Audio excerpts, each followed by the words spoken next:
Estas férias, leve o Observador no bolso. Na praia, no campo ou entre viagens, acompanhe toda a atualidade sem limites. Assine com 40€ de desconto e habilite-se a ganhar uma estadia de 2 noites num dos hotéis boutique da Small Portuguese Hotels. Este verão, desligue da rotina, não da informação. Assine em observador.pt.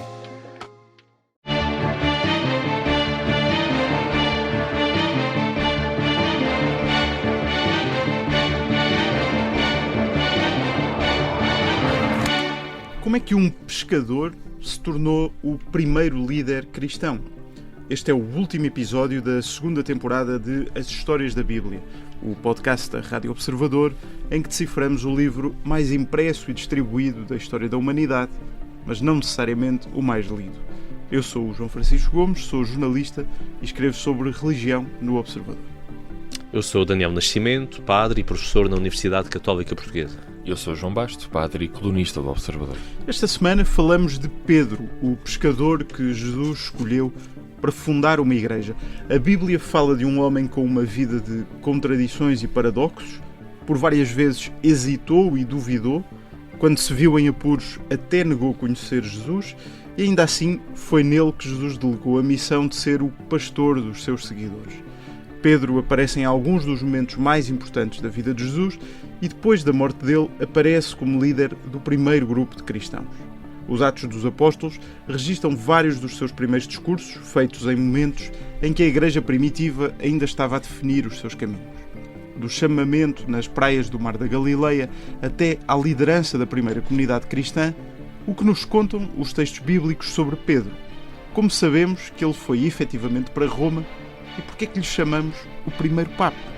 Estas são as histórias da Bíblia. Olá a todos! Como sempre, antes de entrarmos no tema desta semana, quero lembrar aos nossos ouvintes que nos podem enviar perguntas, comentários e sugestões para o nosso mail ashistoriasdabiblia@observador.pt. Todas as semanas estamos aqui às quintas-feiras para um episódio extra, em 10 minutos, para responder a uma pergunta enviada pelos nossos ouvintes para este nosso e-mail, ashistoriasdabiblia@observador, e também a perguntas que sejam deixadas nos comentários do YouTube e das plataformas de podcast. É um episódio que fica disponível apenas em podcast, não passa na Rádio Observador, e portanto já sabe que, para ter a certeza que não escapa nada, que não perde nenhum episódio, pode clicar em seguir o programa na plataforma ou aplicação que usar para nos ouvir, para receber uma notificação sempre que sair um novo episódio. E apesar de estarmos no último episódio desta temporada, na próxima quinta-feira ainda cá estamos, uma última vez, para mais uma pergunta, e nesse próximo episódio, na quinta-feira, vamos tentar responder a uma pergunta sobre a melhor maneira de ler a Bíblia. Pode ouvir a resposta na próxima quinta-feira. Esta semana, no último episódio da temporada, falamos de Pedro. É o segundo santo popular de que falamos neste podcast. Já falámos aqui de São João. É popularmente conhecido por ser o dono das chaves do céu. Até é muitas vezes representado com as chaves na mão. É também o santo a quem se pede que pare de chover. E é também, para os católicos, por ter sido o primeiro dos papas, o primeiro de uma sucessão ininterrupta que termina ou vai dar até ao atual Papa Leão XIV. Pedro é uma das personagens mais presentes nos 4 Evangelhos, depois é também o protagonista da primeira parte do livro dos Atos dos Apóstolos e é ainda considerado o autor de 2 cartas que surgem no Novo Testamento. Encontramos esta personagem pela primeira vez nos Evangelhos na sua condição de pescador.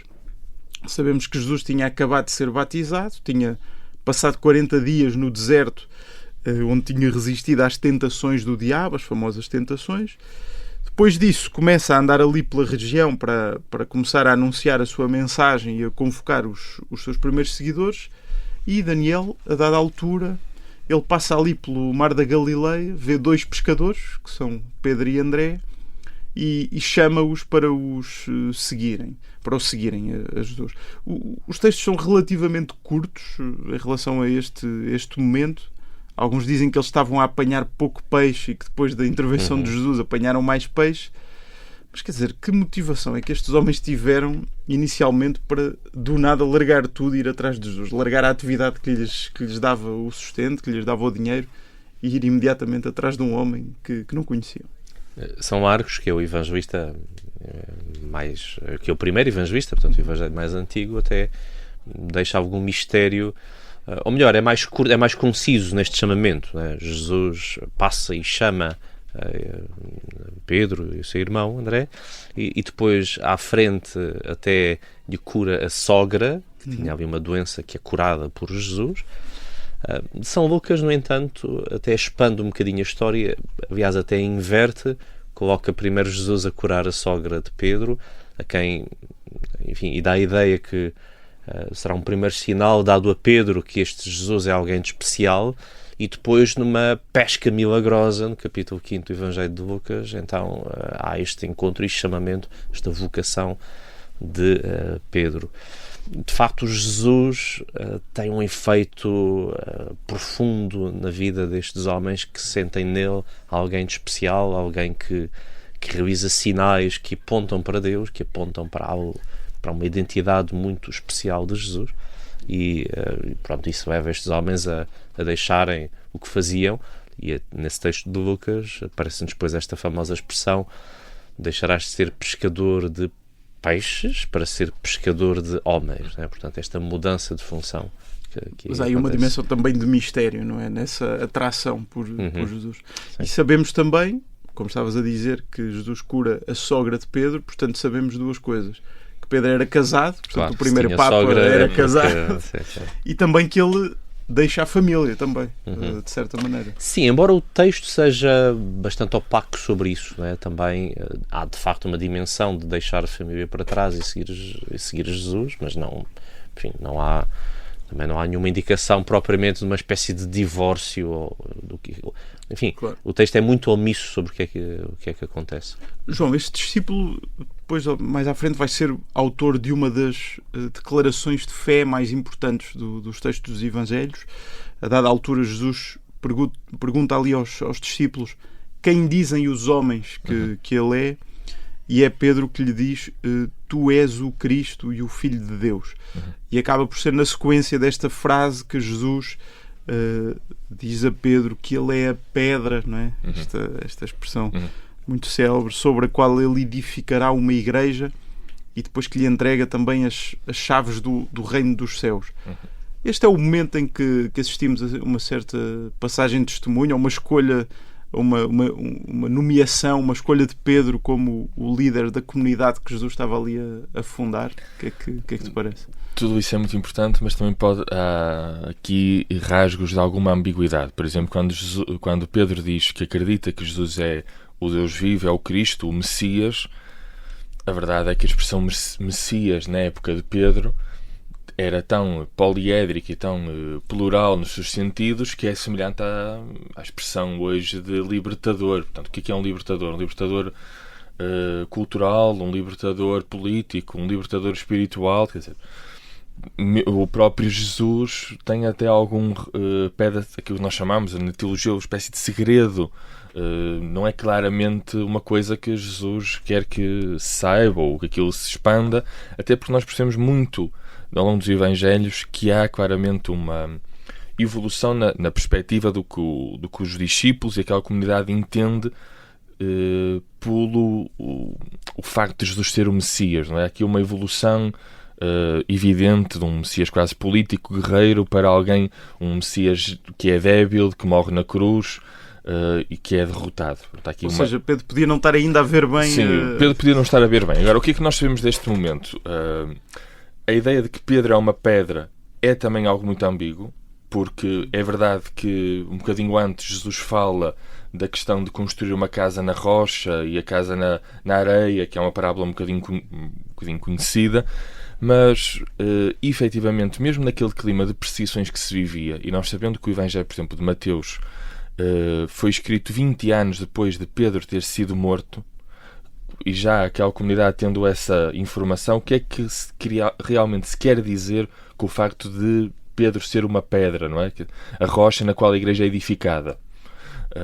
A mesma coisa para a questão das... o túmulo, é isso? Não sei, não, acho que isso não, ou seja, mas há claramente aqui uma ambiguidade, a ideia de que se nós entendemos a pedra como uma coisa forte, inabalável, temos que ter um bocadinho mais de cautela quanto a isso. A mesma coisa com as chaves. Jesus Cristo não faz de Pedro uma espécie de porteiro celestial.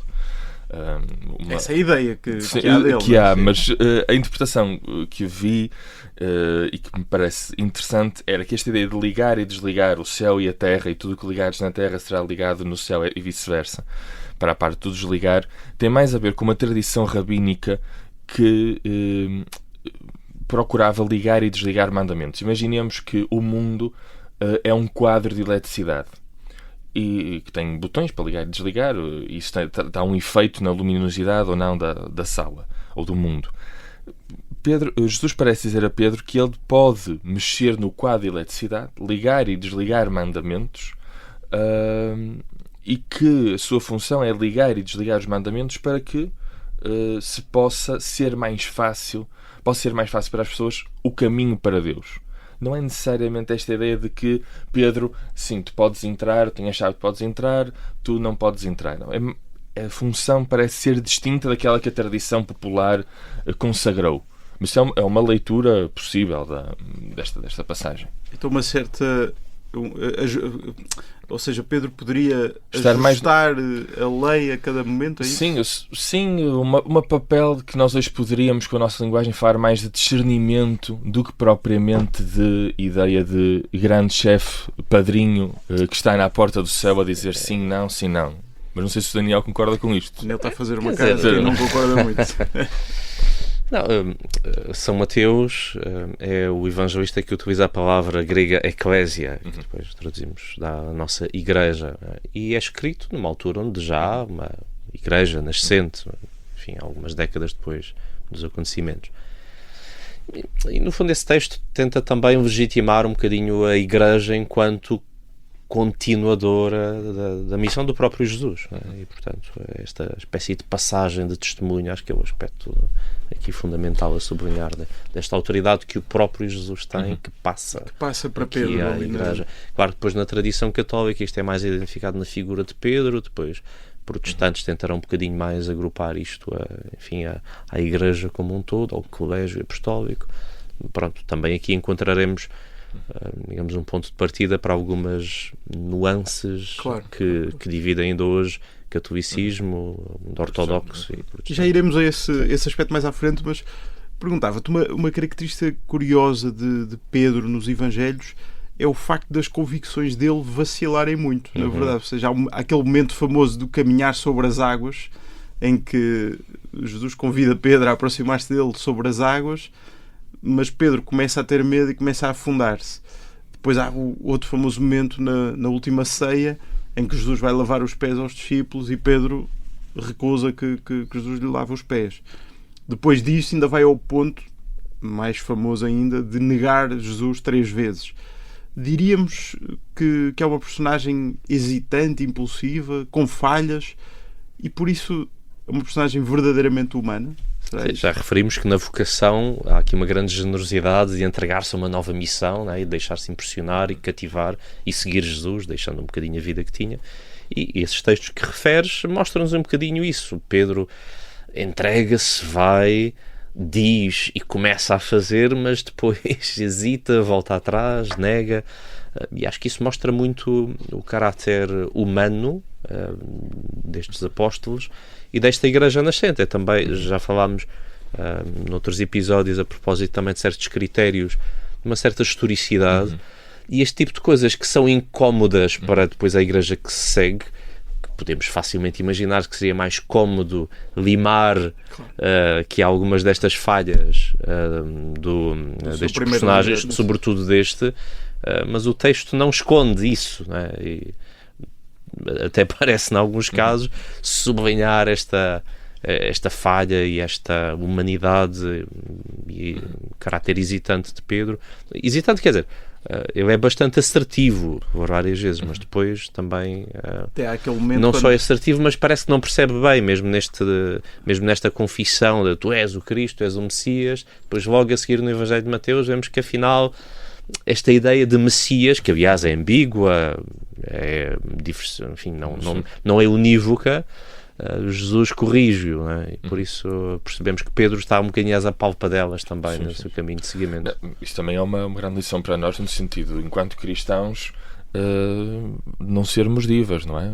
Jesus Cristo é um homem da Galileia daquele tempo, um carpinteiro, um homem itinerante que morreu na cruz, e o primeiro Papa, se quiséssemos dizer, não é? Pedro, é um simples pescador de uma zona quase remota do mundo conhecido da época. Portanto, quando nós às vezes tentamos ter umas divas, se calhar precisamos recordar que duas das personagens principais, se não as principais, eram o carpinteiro e o pescador. Parece aquela parte do Indiana Jones em que o Nazi está à procura do cálice e vai sempre ao cálice mais brilhante, e o Indiana Jones chega lá.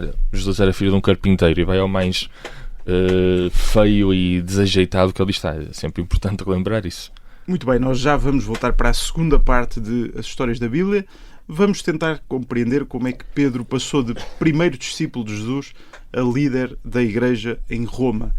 É já a seguir a um curtíssimo intervalo. Até já.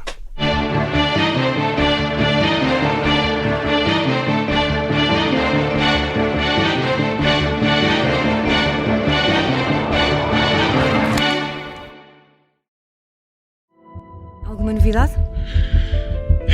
Nada. Temos de ter paciência. Eu sei o que se passa. O Candidato Perfeito é um podcast de ficção para ouvir em 8 episódios. Eu fui raptado. Eles levaram-me, taparam-me a cabeça. Com a voz de José Raposo, Tiago Teotónio Pereira, Madalena Almeida e a minha, Sara Matos. Não é nada bom sentirmos a nossa vida em xeque assim, pois não?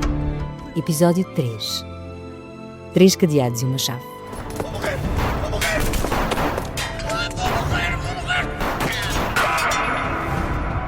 Este podcast de ficção tem o apoio da Citroën.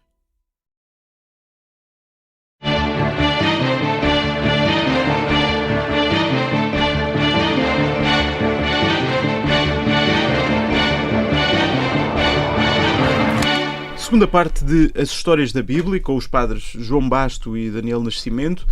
Esta semana estamos a falar sobre Pedro, o pescador que Jesus chamou na praia para nomear líder da comunidade cristã que começava a dar os primeiros passos. E, João, no Evangelho, precisamente de João, o episódio da pesca milagrosa que, por exemplo, no Evangelho de Lucas vemos logo no início, neste caso, o Evangelho de João acontece muito depois, já só depois da ressurreição, já é o Jesus já depois da ressurreição que aparece junto da praia. E aí a convocatória de Pedro para ser o líder da igreja parece ainda mais clara, porque ele diz qualquer coisa como apascenta as minhas ovelhas, não é? Ou seja, pede-lhe mesmo que seja o pastor daquele grupo que ele tinha fundado. A pergunta é, há aqui uma intenção clara de Jesus de criar uma nova comunidade religiosa? Ou a ideia de Jesus era simplesmente a salvação ou a conversão dos judeus sem que se criasse um novo grupo religioso? É que, ao escolher um novo líder, parece, à partida, estar a criar um novo grupo. A palavra líder pode ser um bocadinho descontextualizada, ou seja, se nós imaginarmos líder de Abraham Lincoln, ou seja, não sei se Jesus, quando fala aqui com Pedro, está à procura que Pedro seja o Abraham Lincoln ou o George Washington da época. Agora, o que é que nós podemos dizer sobre isso? Essa parte do Evangelho de São João é uma parte que nós acreditamos hoje em dia que tenha sido acrescentada a posteriori e, portanto, um bocadinho talvez mais tardia, ou pelo menos colocada ali à parte. E quando se fala aí da eclesia, como o Daniel já referiu, da igreja, nós hoje dividimos-nos um bocadinho a perceber esse termo, ou seja, claramente Jesus quer criar ali uma comunidade. Agora, se essa comunidade, aliás, os primeiros debates, já iremos falar sobre isso com o Concílio de Jerusalém, se é uma comunidade distinta da comunidade judaica totalmente, ou se é uma comunidade que está em linha, em continuidade com a comunidade judaica, ainda é uma questão que eu, pelo menos, daquilo que pesquisei e que li, não consigo dizer sim e não para o outro lado. É uma questão muito debatida até no próprio contexto do cristianismo antigo, e que depois, pronto, terá uma resolução que acabará por por haver ali uma ruptura, mas não sei se toda a gente naquela época acharia Se a intenção original era essa ruptura. Era a ruptura, como nós hoje a temos, não é? Uma religião totalmente separada do judaísmo. Daniel, nós depois dos Evangelhos encontramos Pedro como um dos grandes protagonistas desse livro que vem a seguir aos Evangelhos na Bíblia, que é Os Atos dos Apóstolos. É um livro que se acredita que foi escrito pelo mesmo autor do Evangelho de Lucas e que conta a história dos primeiros tempos daquela comunidade cristã primitiva. Pedro é o protagonista da primeira metade desse livro, a segunda metade depois vai focar-se em Paulo. Quem é este Pedro que nós encontramos nos Atos dos Apóstolos? Já surge aqui como um líder assumido daquele primeiro grupo? Sim, é já um homem diferente, transformado, redimido, digamos assim. Já fizemos este percurso como leitores do Evangelho deste Pedro que se oferece generosamente, que falha, que é teimoso, que nega Jesus, que, como ouvíamos no final do Evangelho de João, é que, enfim, é-lhe confiada esta missão. Ele que tinha negado Jesus por 3 vezes, agora por 3 vezes recebe apascenta as minhas ovelhas. E, portanto, o livro dos Atos dos Apóstolos, que melhor seria Atos de Pedro e de Paulo, né? Basicamente é nesses 2 personagens que o livro se foca.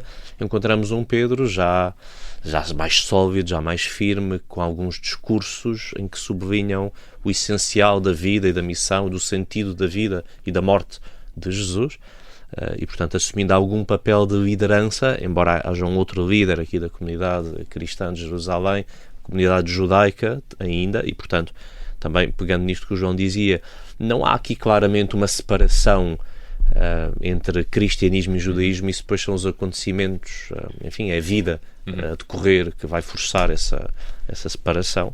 Aliás, sabemos ainda que no primeiro século ainda há comunidades judaicas cristãs, mas então vemos aqui Pedro cada vez mais a agir como Jesus, não só a falar, a pregar, mas também a fazer milagres. Portanto, São Lucas, o autor do Evangelho de São Lucas e dos Atos, pinta-nos uma figura, um retrato de Pedro que se vai cada vez mais agindo de forma parecida com Jesus. Uma série de discursos também que, portanto, encontramos-lo muitas vezes a falar já com essa autoridade, não é? Que... Às vezes parece um herói, é aquela famosa frase que Pedro diz perto de uma porta quando passa por alguém que lhe pede esmola. Pedro diz uma frase que é assim, uma coisa quase assim, de Lusíadas, não é? Eu não tenho ouro nem prata, mas aquilo que tenho é Jesus Cristo. Portanto, em nome de Jesus Cristo, levanta-te e anda, e o homem anda. Assim, uma coisa heroica, não é? E há uma dimensão de epopeia aqui, não é? Sim, e faz algo extraordinário que, apesar de depois ser Paulo, que vai ser o grande apóstolo dos gentios, ou seja, dos não-judeus, e Pedro e Tiago ficam mais identificados com, digamos, esta missão dentro do judaísmo, é Pedro que no capítulo 10º do livro dos Atos faz algo extraordinário que vai ter com Cornélio, este romano, e aí os batiza, ele e a sua família, e portanto é Pedro que de certa forma que abre esta porta, esta fronteira até aí ainda fechada para este mundo pagão. E também é um homem que vai muitas vezes ser perseguido e preso pelos judeus e pelos romanos, ou seja, logo aqui no início encontramos logo o primeiro grupo dos cristãos já em tensão com o Sim, sobretudo com as autoridades judaicas que não gostam desta mensagem de que este que foi crucificado por culpa deles, dessas autoridades judaicas, que afinal é alguém que é, enfim, que é o Messias, que é o Salvador, e até com episódios também com algum humor à mistura. Nós não costumamos ver isso assim, mas há aqui muita graça na forma como Pedro se vai desenvencilhando das perseguições e das prisões. É também, João, neste primeiro tempo de definição desta primeira igreja, ou igreja primitiva, como muitas vezes se diz, que começamos a encontrar divisões e controvérsias.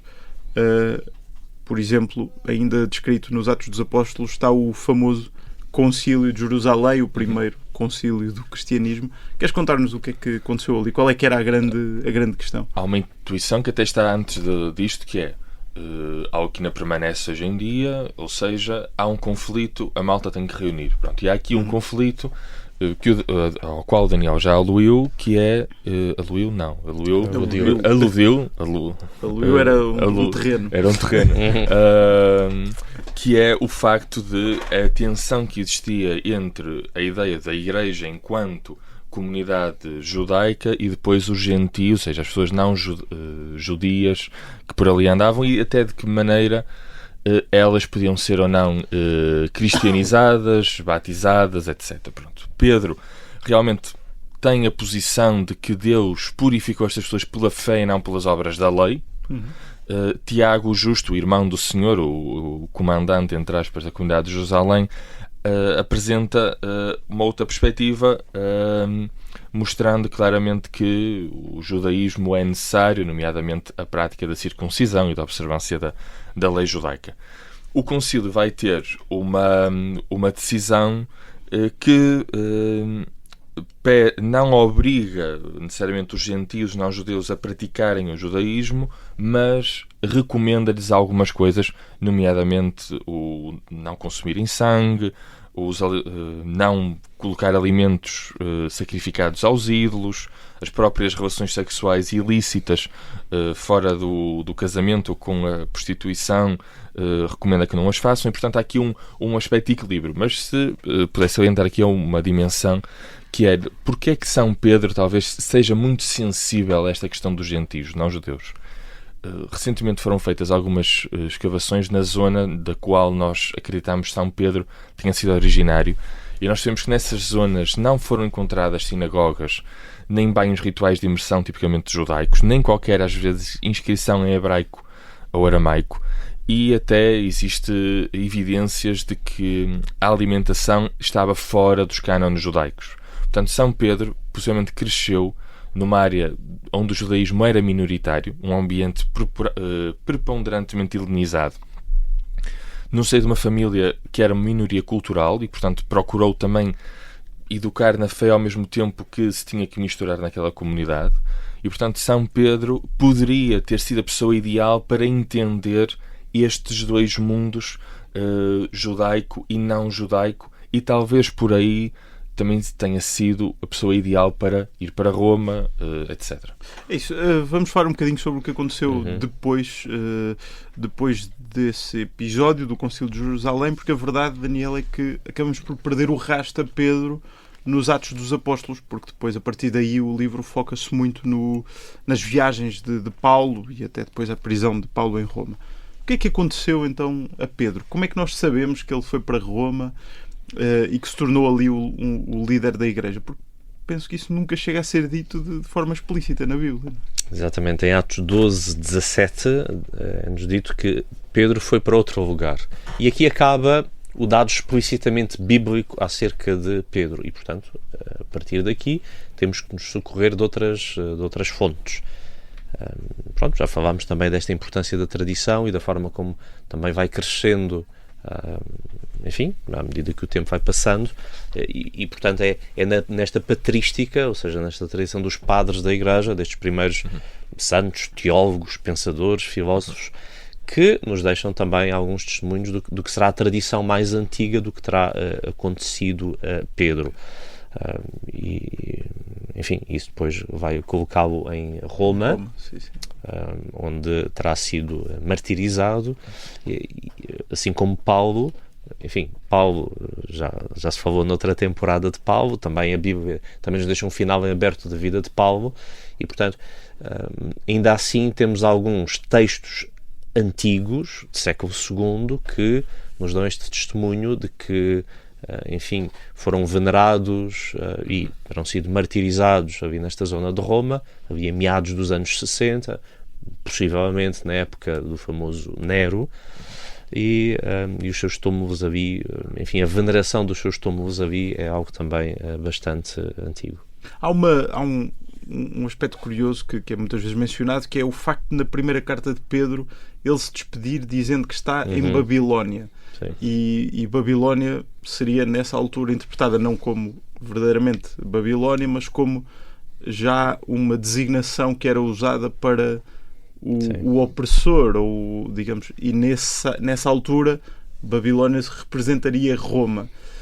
Isto é um dado que nós podemos ir buscar como demonstração. É uma possibilidade. Né? De facto, como eu dizia, há toda um importante testemunho patrístico, já em Clemente de Roma, no final do primeiro século, Inácio de Antioquia e outros que nos colocam Pedro e Paulo em Roma. Aliás, até há escavações arqueológicas feitas já no século XX, iniciadas no tempo Pio XII e depois concluídas no tempo Paulo VI, que nos mostram que aquela zona do Vaticano será, enfim, tinha lá túmulos importantes, com alguns grafitos, com algumas, enfim, algumas indicações. É uma visita que ainda hoje se pode fazer e que, portanto, é consistente com um lugar de veneração, uma figura importante que condiz com Pedro e, portanto, temos essa informação que a história... Não é só uma quando falamos de tradição, às vezes temos a ideia, até quando falámos no episódio anterior de Maria Madalena, uma coisa mais ou menos difusa, que perpassa, às vezes misturada com preconceitos. Aqui estamos a falar de textos e de testemunhos um bocadinho mais firmes, que depois são comprovados para a arqueologia. O que tu dizias, João, tem a ver também com um outro filão ainda bíblico, mas também mais complexo de analisar, que são estas tais 2 cartas de Pedro, cuja autoria é colocada em dúvida, não é? Ou seja, a carta de Pedro, sobretudo a primeira carta de Pedro, é escrita num estilo, uma qualidade de grego, talvez seja pouco compatível com o pescador da Galileia. É possível que sejam textos pseudo-epigráficos, ou seja, no fundo escritos por discípulos de Pedro, ressaltando também alguns aspectos importantes da sua pregação e da sua mensagem. E pronto, e aí há autores que dizem que é provável que essa Babilónia se possa referir a Roma ou outra comunidade na diáspora, mas, enfim, não são dados muito seguros. E porquê Roma? Por que não ficar em Jerusalém? Roma é porque era o centro do Império. Já o próprio livro dos Atos dos Apóstolos nos mostra essa deslocação de Jerusalém, onde termina o Evangelho. Os Atos começam em Jerusalém e vão até Roma. Portanto, esta difusão de Jerusalém para Roma, sendo Roma o centro do mundo, o centro do universo, a capital de um império, e, portanto, numa expansão do cristianismo que vamos ver no livro dos Atos dos Apóstolos, que vai crescendo e vai chegando a comunidades primeiro judaicas, depois não judaicas. Roma é esta meta como centro difusor de toda esta mensagem que se quer que chegue. Portanto, Roma é os confins da Terra, ou é pelo menos o ponto de partida para chegar aos confins da Terra. João, hoje em dia os católicos chamam ao Papa o sucessor de Pedro. As famosas chaves de Pedro estão no brasão da Santa Sé. Como é que, a partir daqueles indícios de Pedro em Roma, de que falávamos agora, e a partir desta deslocação de Jerusalém, do cristianismo de Jerusalém, onde nasce para Roma, onde se expande, como é que aquela cidade se torna depois o centro do cristianismo e, de forma muito, muito concreta, o centro do catolicismo? Descontando toda a contingência que estas coisas têm, porque acho que é um bocadinho fantasioso pensar de que Pedro recebeu as chaves, a autoridade de Jesus Cristo, então pensou que Roma era a cidade mais importante, então foi para lá na expectativa de criar o papado como nós hoje o conhecemos, de modo que ainda hoje nós contactámos com o seu sucessor, que é Leão XIV. Há aqui muita contingência, as coisas demoraram um bocadinho a formar-se, e até recentemente, entenda-se, no século XX, um teólogo que se tornou até cardeal, o cardeal Walter Kasper, num livro onde fala precisamente esta questão do ministério de Pedro, da fundação do papado, ele refere que as coisas foram muito lentas, foram muito progressivas. Se nós, se calhar, hoje ressuscitássemos São Pedro e lhe perguntássemos diretamente se ele, quando morreu em Roma, estava certo que iria se criar o papado como hoje o conhecemos, certamente São Pedro diria que não. O Walter Kasper diz que muito mais, ou mais importante, ou tão importante como a tradição bíblica, se calhar o melhor é dizer mesmo isto, tão importante como a tradição bíblica, foi a tradição espiritual de peregrinação ao túmulo dos apóstolos. Há muito esta ideia no início do cristianismo, que ainda hoje está presente na peregrinação de Santiago, de ir ter com os apóstolos, porque foram aqueles que viram Jesus na carne, e Roma sintetiza Pedro e Paulo. Só mais tarde, com o Papa Leão Magno, no século V, é que se consolidou claramente a ideia de que o Bispo de Roma era o vigário de Pedro. É o primeiro Papa a utilizar esta expressão, e a ideia de que ele também é o primeiro Papa a utilizar a expressão da plenitude do poder. O facto de as pessoas irem até a Roma... então era só o Bispo de Roma. Ou seja, a ideia do Bispo de Roma ter uma jurisdição universal, suprema e imediata sobre toda a Igreja é algo que não acontece com São Pedro. Ou seja, isto é uma coisa progressiva. E o facto de... Sim, mas já Inácio de Antioquia fala da presidência na caridade. Quer dizer, logo desde o início há um papel especial de Roma, não é? Mas claro, essa proeminência jurídica é sobretudo até do segundo milénio. Sim. Ou seja, posteriormente, quando ocorre até a reforma gregoriana, com o Gregório VII, é que Roma é entendida como a mãe de todas as igrejas. Há esta preponderância que o Daniel já aluiu desde Inácio de Antioquia. Nas suas cartas fala claramente da ideia de Roma ter uma preponderância, mas essa preponderância não vem só da parte bíblica, vem também do facto das pessoas peregrinarem substancialmente a Roma e de Roma se impor também diante de outras comunidades. Ao longo da história do cristianismo foi havendo divisões e separações, e hoje em dia o cristianismo não é um monolítico, não é? E temos confissões cristãs que não aceitam o Papa, nem a liderança do Patriarca de Roma, por exemplo, os ortodoxos ou os protestantes. Por exemplo, os ortodoxos até reconhecem que Pedro seria um primus inter pares, mas não tinha jurisdição sobre os outros bispos e, portanto, todos os bispos acabam por ter a mesma autoridade e as grandes decisões devem ser tomadas em concílios ou em sínodos. Ou seja, todos os bispos são sucessores de Pedro e não apenas o Papa.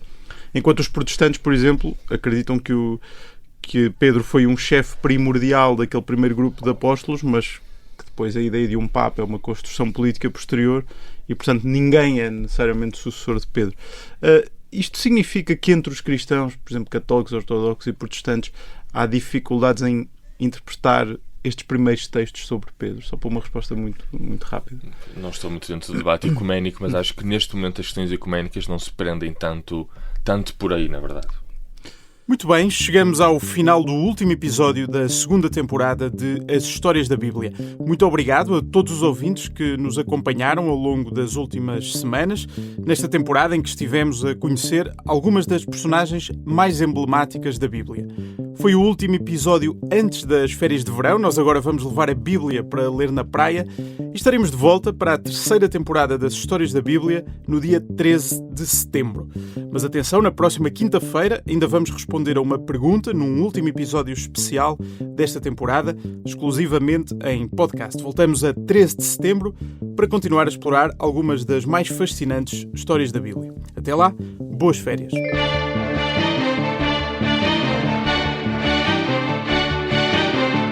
As Histórias da Bíblia é um podcast da Rádio Observador com Daniel Nascimento e João Basto. É apresentado por mim, João Francisco Gomes, e a música do genérico é de Tiago Afonso.